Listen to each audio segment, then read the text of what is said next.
Now, when this video surfaced, were you worried that something might have happened to your son? Absolutely. Actually, it was Monday morning, I went to take Logan to daycare, and I didn't know anything about it. I just saw the door, and it had the sign. And actually, a gentleman walking through the plaza let me know what happened. And I got to work thinking it was an owner that I had never seen, that had never been around my son.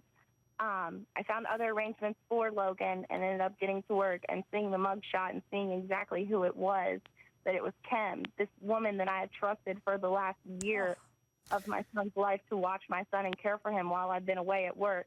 I'm a young mom, and I don't trust anyone with my son, and now this has caused my, anxiety levels of daycare to go through the roof. I trusted her. She signed all the receipts, everything. I had so much contact with this woman, and she seemed to be so nice and pleasant, and it's just terrible. Now, you guys all said, Katie, in the last block before you came on, we were talking about the parents' responsibility. You guys said the parents have got to they got to put cameras in them. How do you, poor Katie's struggling. Well, nobody's blaming her. I mean, of course we're blaming this woman who's picking up and throwing this little child who's about half or a third her size. And, what are you teaching a child when you discipline them physically? You're teaching them that hitting is a good solution to a problem. That when you're angry at somebody, you got a problem with somebody, you should react with physical violence. It's exactly the opposite. The cycle that the gift keeps on giving. Like, I bet you she suffered the same type of trauma 100%, as you might say. But it affects the trajectory of this organ's development. How it develops, this insular cortex, the stress system is altered by these experiences. And Katie, my understanding is you had some questions for me. Go ahead.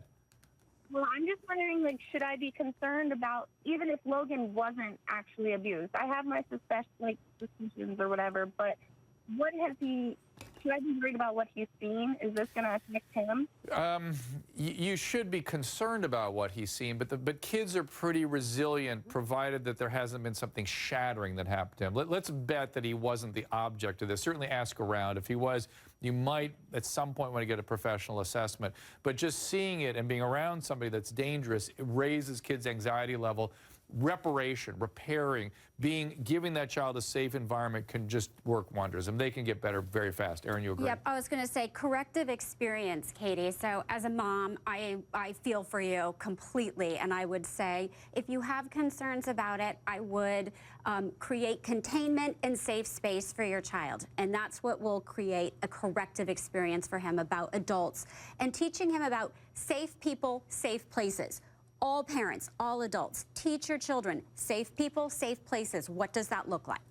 Katie, I really appreciate you coming in. I think things will be fine. I wouldn't panic about this for sure. And I'm sorry you guys had to go through this. I'm so I'm so pleased with the woman that did record this. Yes. Please thank her Bravo. for everyone in your community, okay?